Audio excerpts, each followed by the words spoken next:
Okay, it is time for TV Musings with the new series of Houdini and Doyle. Hey everyone, it's Shannon. I'm very excited to chat about the first episode of Houdini and Doyle, which is called The Maggie's Redress. Now, this series is a Canadian-American UK co-production. Awesome!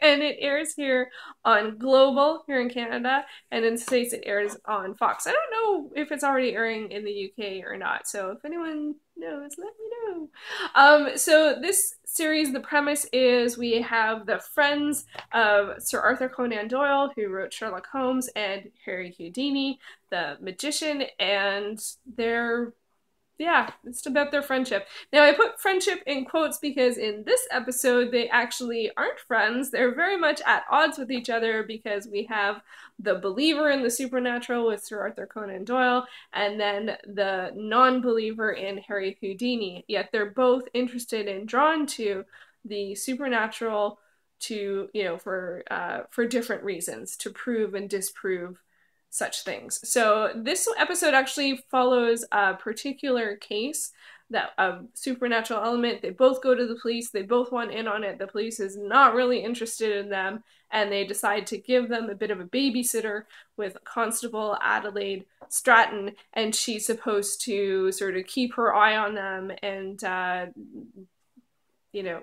don't know, and not do any police work. So we'll get to that later. Because one, it's super cool to have a female character, especially a female cop in like 1901. That's really awesome, but it provides some challenges as well. So it's kind of weird because the presentation is really that they're friends, but they're not friends, at least not yet. I assume that they will get there, and they definitely have good banter, but it's kind of weird. They're not friends. So anyway, I really enjoyed the series, the episode so far, and more so for the characters than the plot. I don't know if this one's going to end up being a procedural. They did sort of sum up this case, which is of people dying at a convent. And then there's supernatural elements because a woman witnesses a ghost at the scene. So they go to check it out, they go to talk to her, and so the procedural stuff comes in there. Can you tell that I'm more interested in the characters and the procedural? Can you tell? Can you tell?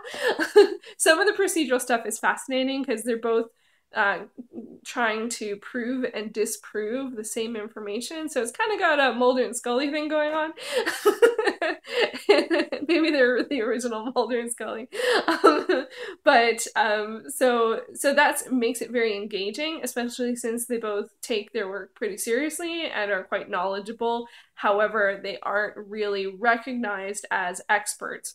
So that's one of the things I think is actually also super cool about this series, is that they're complicated or complex characters because both of them are known, both of them have success, and both of them have sort of, like this, actually in this one, Doyle has decided not to write any more Sherlock Holmes series, but that's what people want. So, how do you engage in your life when what people want from you is something that you consider part of your past?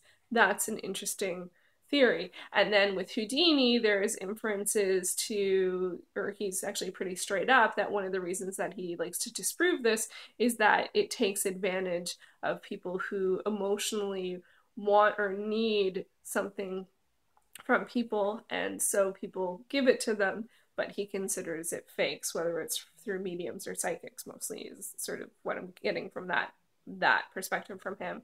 And then in the Constable, man, she is a dead ringer for Helena Bonham Carter. Like, it's kind of crazy.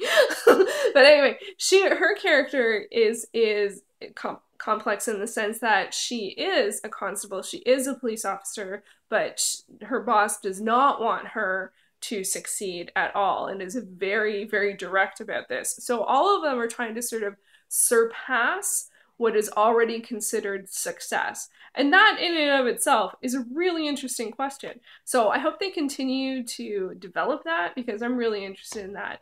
So overall, I felt like the story itself was interesting. The art direction is gorgeous. It's period. I'm not usually one to be all like gushy about period, but this is gorgeous. Even just the sort of how it's dimmer because of the candlelight versus, I can't remember, there's electricity. They talk about that. Do they? I can't remember. Anyway, it's probably a combination depending on the status of where people are. Now I'm like, I don't know. I do not know when light bulbs were commonplace. Anyway, I'm not gonna get all, crazy about that. That's not for me. I love the warmth that you got. Were there light bulbs? Anyway, I'm trying not to get focused on that. Anyway, yeah, and the styling and the costumes and just everything had a really rich, kind of creepy, cold yet warm thing going on. I really enjoyed the art direction a lot, and the costuming. They really captured something special in this. Also, I quite enjoyed the actors. I don't know either the guy who plays Doyle or the woman who plays Stratton, but the guy who plays Houdini, I actually know just he was on one episode or maybe two of Burn Notice, and he played and the actor's name is Michael Weston, and it's funny because the main character of Burn Notice, his character is Michael Weston, and this show always started with saying my name is Michael Weston. So when I hear that after watching 7 seasons of Burn Notice, it's kind of funny to see an actor that's the same name. Anyway, the guy who played Houdini was great. He was really, really great. They all were. I really enjoyed it. And they worked together interestingly as a unit, even though there's some conflict because, that's sort of the gist of it, is they're not supposed to quite get along, and they all have different motivations, but they're all working on the same thing. That's great. That's a great recipe. I love that. So anyway, I really, really thought that that was special, and I love that there can definitely be more depth into each of the characters. Hopefully that develops. There are a couple things that I'm unsure of. For me, always a question of gender, and equality, like this is set in 1901, and I'm really not sure how the woman constable is going to fare. Even just the fact that she's so dressed down by her boss twice in the episode, I don't really like that, but I do like her character and the strength of her character, and so I hope that'll go somewhere good, but I'm just, I'm cautious on that one. I'm also cautious on whether or not this is going to be highly procedural. They didn't set up at the end that, that they would work together again or anything like that. So maybe they won't even be following cases. Maybe there will be something else that's going on. This particular one followed a case. I don't know what next week is going to be about.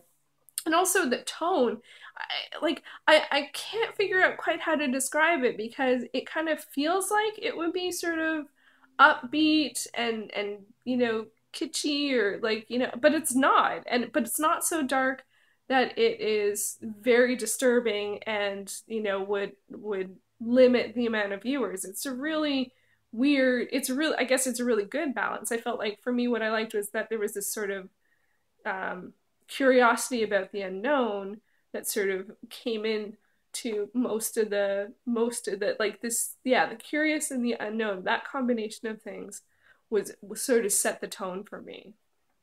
So I don't know, it's kind of odd that I can't figure out what the tone was.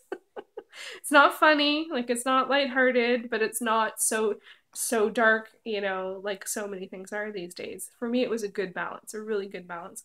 So personally, I think this was completely enjoyable. It's a fun idea. It's executed very well. I'm very curious to see where it's going to go.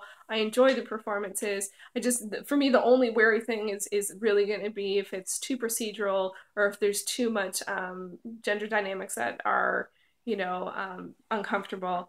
But I have a feeling, there's not a lot of shows these days that do that, but you don't know until you watch them. So I'm gonna keep watching. It's funny because it just went right into the time slot where I used to watch Lucifer, and this just took over after that, and I'm like, yep, I will watch this, and I look forward to seeing what they get up to next week. I also did a drawing I'll just share while I was watching it yesterday, and getting back to some of my drawings doing in my composition book. That's Adelaide, that's Doyle, and that is Houdini, and that was the witness, the nun that was the witness. So yeah, it was a lot of fun. So there you go, Houdini and Doyle. I'll be curious to what they get up to next week, and if they keep going and Stratton really becomes part of the gang, they should change the name. to include her. That would be best. All right, thanks for watching.